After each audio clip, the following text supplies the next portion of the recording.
দৈনন্দিন জীবনে পেঁয়াজ একটি গুরুত্বপূর্ণ মশলা হিসাবে ভূমিকা পালন করে থাকে। রান্নাবান্নার ক্ষেত্রে পেঁয়াজের কোনো বিকল্প নেই। আসসালামু আলাইকুম গাইস, আজকে চলে এসেছি পাবনার সুধানগর উপজেলায়। পাবনার সুধানগর উপজেলায় হাজার হাজার একর জমিতে পেঁয়াজ চাষ করা হয়ে থাকে। যেদিকে চোখ যায় শুধু পেঁয়াজের বিস্তীর্ণ মাঠ আর মাঠ।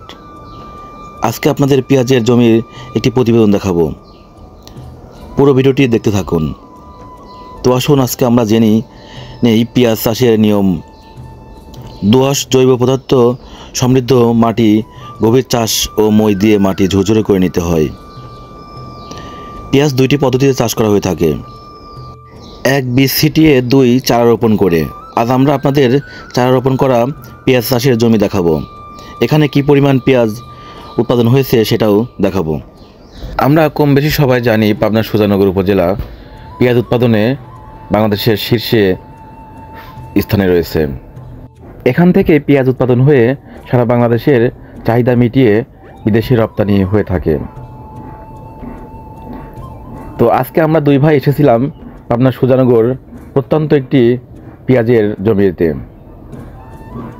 বিস্তীর্ণ এই পেঁয়াজের মাঠ দেখে আমি একটু দাঁড়িয়ে পড়লাম। ভাবলাম যে আপনাদের সাথে শেয়ার করি এবং দেখাই যে পাবনার সুধানগরে কী পরিমাণ পেঁয়াজ চাষ হয়। তো আমি আরও কিছু জায়গায় লক্ষ্য করলাম যে কিছু কিছু পেঁয়াজ মোটামুটি ভালোই হয়েছে। তো এখানে একটি পেঁয়াজ পড়েছে, দেখুন যে পেঁয়াজটি প্রায় পরিপক্ত হয়ে গেছে। তো আরও কিছুদিন সময় লাগবে হয়তো। তো অন্য প্রান্তে দেখলাম একটি কৃষক জমিতে বিষ প্রয়োগ করছে। তো কীভাবে বিষ প্রয়োগ করে আপনাদের সাথে সেটাও শেয়ার করি। পরে ওনার সাথে আমি কথা বললাম যে এটা কিসের জন্য বিষটা দেওয়া হচ্ছে।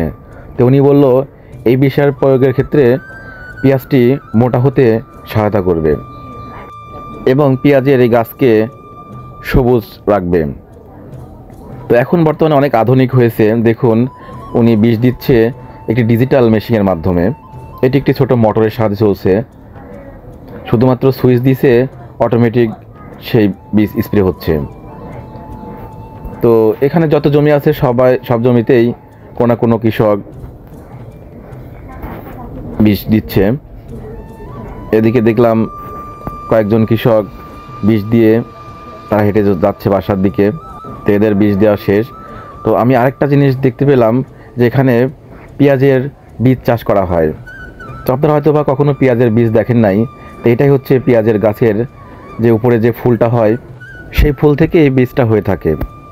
তো এটাতে বিঘাতে প্রায় 60 থেকে 70 কেজি পেঁয়াজের বীজ উৎপাদন হয়। তো এটাকে আঞ্চলিক ভাষায় পেঁয়াজের কদমা বলে থাকে। তো আজকের ভিডিওটি কেমন লাগলো অবশ্যই কমেন্ট করে জানাবেন।